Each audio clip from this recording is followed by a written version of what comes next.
Hey, God bless your hearts, everybody. It's Reverend Watson from Kingdom of Deliverance Baptist Church, aka Game of Preach. And I've got some things that just talking to a couple of people and listening to what they've been saying. And when I say about talking to a couple of people, one of the things we got to do as believers is that we need to talk to folks that are outside of the church so that we can effectively do reach out to people and do ministry to figure out what's going on. Too many of us that claim to be Christians keep our heads in the sand and only talk to those that are in the church. We don't have any friends outside the church. We don't talk to anybody outside of the church. We don't fellowship with anybody outside of the church. So when it comes to reaching out, there is no common ground for those that are in the church. Just messed up with that. I mean, there's no common ground with folks outside the church. So they look at us like we got a third eye sitting on our forehead. Real great, right? But one of the things I like to do is I like to talk to a lot of people inside and those outside the church. So, in talking to a couple of people outside the church, one thing that has come about is that a lot of folks have resigned or given up the fact of hope. And when I mean hope, they've given up the fact that things will change. They look at the news, they hear news, they look in the neighborhood, they see what's going on in the neighborhood, they get on the gossip vine, and they get full of despair. They don't think anything's going to change. They resign themselves to thinking that this is how things are and this is how things are always going to be. Sometimes there are some folks actually in the church that actually feel that way too. They don't have any hope. They don't think anything's going to change. They think things are going to stay the same no matter what goes on. However, sometimes they just wait for the end. Wow. That's real bright, ain't it? I'm just going to wait to the end. Nothing's going to change. I ain't got no hope. It's real depressing. That's why a lot of people are so depressed. They find a lot of stuff to relieve themselves of pain, no matter what it is, so they can at least have some joy, have some fun, have some whatever, because they don't think anything's going to change. It's been like that always. It's going to stay the same till the end of time.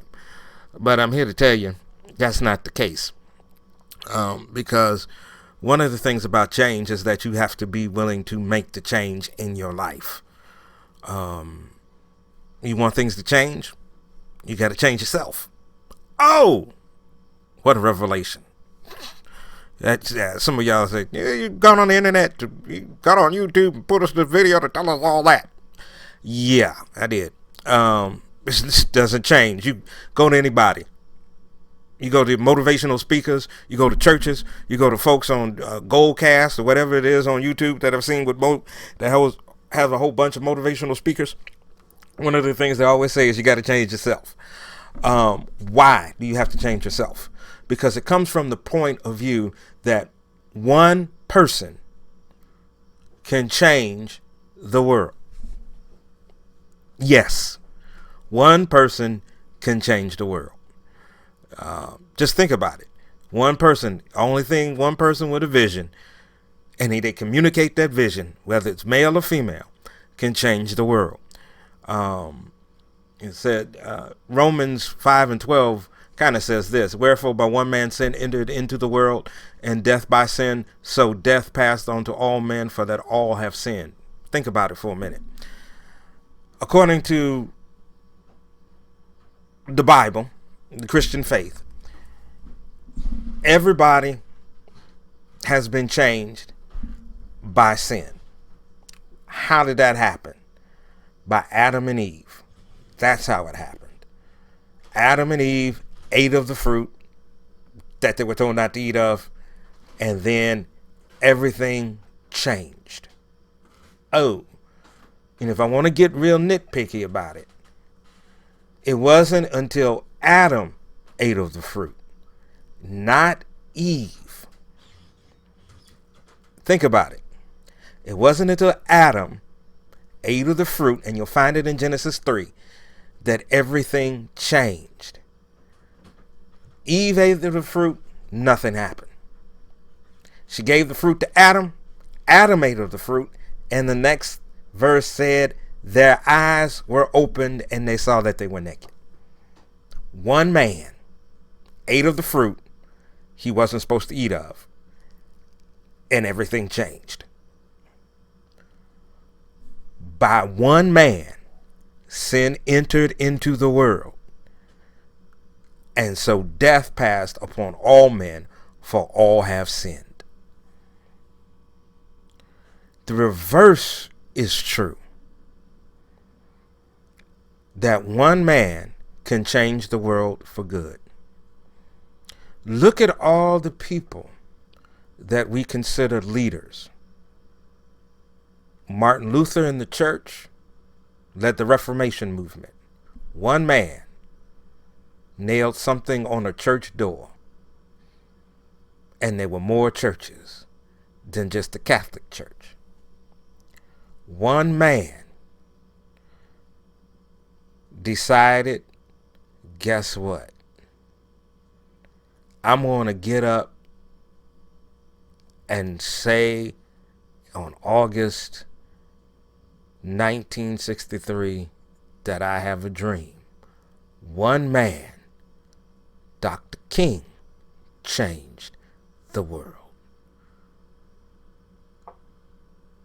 It takes one man, one person with a vision to change the world. I look at it and think, because we all have this. I remember growing up, folks would ask kids, when I was a child, they ask you what you want to be when you grow up. Some would say that they want to be a firefighter, they want to be a doctor, a nurse, or a cop. And adults would think that the child picked these positions because they seem exciting, and kids like things that are exciting. But when you look deeper, the answers have a common link to them. They're all situations in which they're all careers that can change a situation. A firefighter saves property and lives from deadly situation. A doctor helps change a patient's situation from one of disease to one that is healed. A nurse helps changes an uncomfortable situation and brings comfort and care. A cop takes the changes. A cop changes the perspective of a victim of a crime from one of hopelessness and despair to one that is hope and that justice will be done. One person can change the world. And all four of these careers promote change in the lives of those that they help. In turn, those lives have been changed and now affect change in another person's life. Do you understand? When you change one person's life, one person can change the world. If one person has that vision and changes one person's life, that person that's life has been changed goes and tells somebody else. They start paying it forward. In effect, they are changing the world. And this is what Paul is writing about here in Romans. One man can change the world. The statement is that the action of one man changes the outlook and destiny of everyone that they come in contact with. That's some hope right there. So think about it. If you think that it is hopeless and the situation in this world is hopeless, here's what you need to do. Change. Be that agent of change. That's what you need to do. You need to be that agent of change. Don't sit there and wallow in self-pity and despair. Do something to change. I'm doing this, hopefully to change somebody's life. Because there are more folks out there like me. There's some folks out there that are depressed. There's some folks out there that have given up hope. There's some folks out there that are in despair. And I'm hoping that I can change one person's life. Why? Because one person changed my life. And that was Jesus. Yeah. I know. Yeah, hokey fairy tale stuff. No. If you knew me before, somebody that couldn't talk correctly, chewed my words. Scared of my own shadow.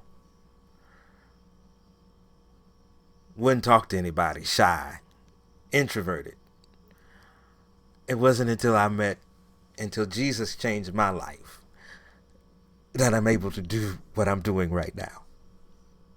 Period.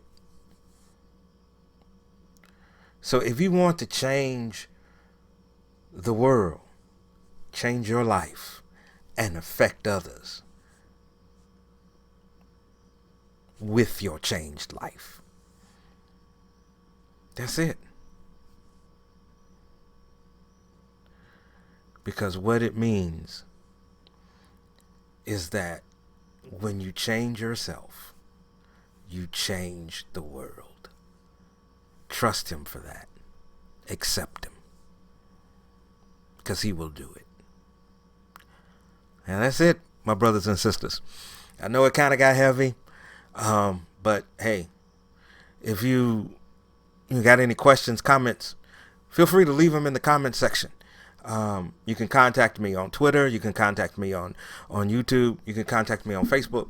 You can contact the church. And then also, we're gonna get into some other stuff, and we're gonna see why. And later on, hopefully, look out for the notifications. Subscribe to the YouTube channel. Subscribe. Follow me on Twitter, either at Reverend _RE_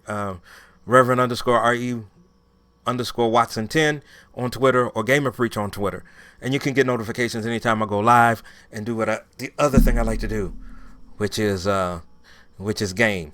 And catch me live on Twitch. There are going to be some other things that are going to come up, and keep you posted and any other changes that go on. But until next time, my brothers and sisters, y'all be blessed, and like God bless your hearts. I'll see you later.